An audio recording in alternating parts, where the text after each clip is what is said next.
Bonjour à tous, bienvenue pour ce premier contenu du mois spécial Innovation numérique de l'UDM-IDEF. Alex Bisset, président de la commission Innovation numérique et fondateur de Smart Digit, cabinet de conseil en digitalisation des TPE et PME. Cette semaine, pour pouvoir commencer cette thématique, on va aborder un point qui nous semble clé dans cette démarche de digitalisation qui est l'humain. L'humain est un facteur clé de succès quand on entame ce changement de culture, cette transition dans l'organisation, la structuration de son entreprise. L'humain intervient à deux niveaux, aussi bien au niveau externe avec les clients, les partenaires, qu'au niveau interne avec l'ensemble des collaborateurs de la structure et l'organisation propre de son activité.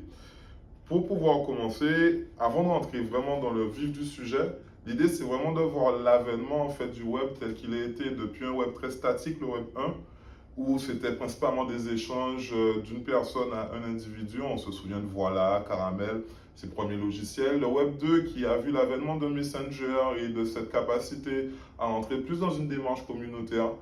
C'est important cette notion communautaire parce que c'est à partir de là que ces plateformes numériques ont eu un vrai impact au final sur le choix des individus, sur le rapport de force entre le consommateur, l'annonceur, l'entreprise.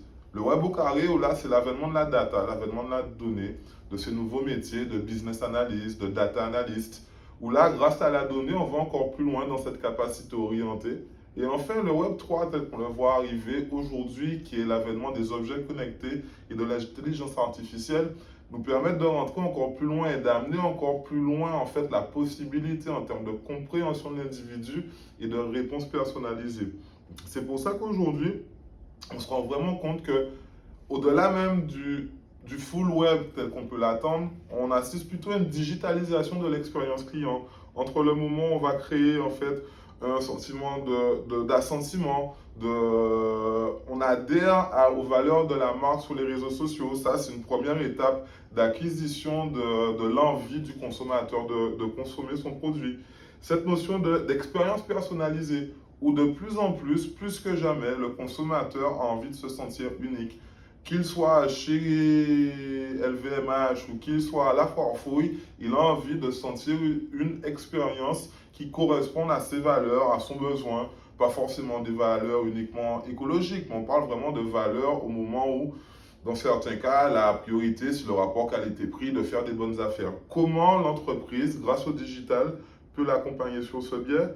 Et enfin, cette notion de cross-canal où l'idée, surtout encore plus sur nos territoires, n'est pas de se dire j'ai fait que du digital, mais comment le digital, par exemple, peut permettre de commencer l'achat sur le web, venir récupérer ses produits, on l'a vu pendant le Covid, le click and collect, en physique, etc., etc. Donc cette notion de cross-canal qui est plus que jamais à démultiplier les canaux sur lesquels on va rentrer en contact avec notre consommateur. Et en fait, cette digitalisation de l'expérience client permet aujourd'hui d'amener également de nouveaux modèles économiques. Le client, il participe de plus en plus dans le choix et dans la construction des produits. Donc, au-delà de la digitalisation, comme je le disais tout à l'heure, on change le rapport de force, on redonne du pouvoir au consommateur. Idem pour au niveau des salariés où on le voit de plus en plus d'entreprises passer de management hyper vertical à un management hyper horizontal où de plus en plus les collaborateurs vont être maîtres de certains projets, de certaines prises de décision, sans avoir forcément à référer au grand Manitou, au grand patron de la structure, qui lui est là plutôt pour définir un certain nombre de visions. L'ouverture à l'écosystème digital permet aussi d'ouvrir à de nouvelles fonctionnalités, de nouveaux supports, de nouveaux dispositifs, de nouvelles manières de faire du business, clairement. Aujourd'hui, une petite structure qui produit de l'artisanat de coco à Port-Louis est en capacité à vendre ses produits dans le sud de la France grâce à des structures telles que Zalando ou Amazon qui vont être simplement des places de marché. Donc, on ouvre, grâce à cet écosystème digital, un monde d'opportunités à des entreprises locales. On parle là du local. Et enfin, le client, oui, on l'a déjà dit, devient collaborateur.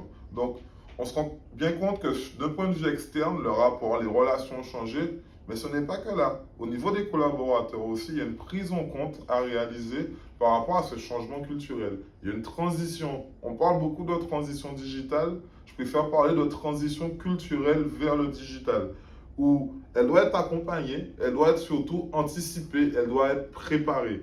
Elle doit être préparée grâce à un accompagnement où on va aller aux besoins de l'équipe, savoir ses besoins, et être en capacité à lui proposer un parcours de formation adapté pour faire tomber les peurs, les craintes face à ces nouveaux outils qui sont souvent liés, ces peurs et craintes, à un manque de connaissance de l'outil. On va demander de plus en plus à nos collaborateurs de faire preuve de flexibilité, décloisonner le travail, entre guillemets. Aujourd'hui, un collaborateur il doit faire preuve de flexibilité physique, on l'a vu avec le télétravail, mais aussi de flexibilité par rapport au projet. Les métiers évoluent et on n'est plus aujourd'hui de moins en moins enfermé dans un carcan. Ce qui nous amène vers une notion de plus en plus obligatoire de communication, de partage de connaissances. On est assailli d'informations au quotidien, on est assailli d'informations plus ou moins intéressantes. Comment apporter à ses collaborateurs suffisamment de données pour qu'eux puissent se sentir efficaces dans leur travail? Comment communiquer au mieux avec ses collaborateurs pour qu'eux puissent remonter, en tout cas être efficaces dans les prises de décision et les prises d'action? Et enfin, on est à l'époque, on la voit de plus en plus, du travail collaboratif. Le travail collaboratif qui est la conséquence des trois premiers points vus au-dessus, avec des outils où aujourd'hui il n'est plus obligatoire d'être tous dans une salle de réunion pour pouvoir faire du brainstorming. De plus en plus d'outils nous permettent de travailler de manière itérative à distance. Idem que ce soit en interne qu'avec nos collaborateurs ou avec nos partenaires. Donc vous voyez les prismes à prendre en compte pour pouvoir avancer sur le digital nécessite avant tout de faire shifter, de faire évoluer le paradigme que l'on a par rapport aux outils numériques. Et bien entendu, la conséquence finale de tout cela, c'est d'être en capacité à identifier de manière claire, nette et précise ces procédures.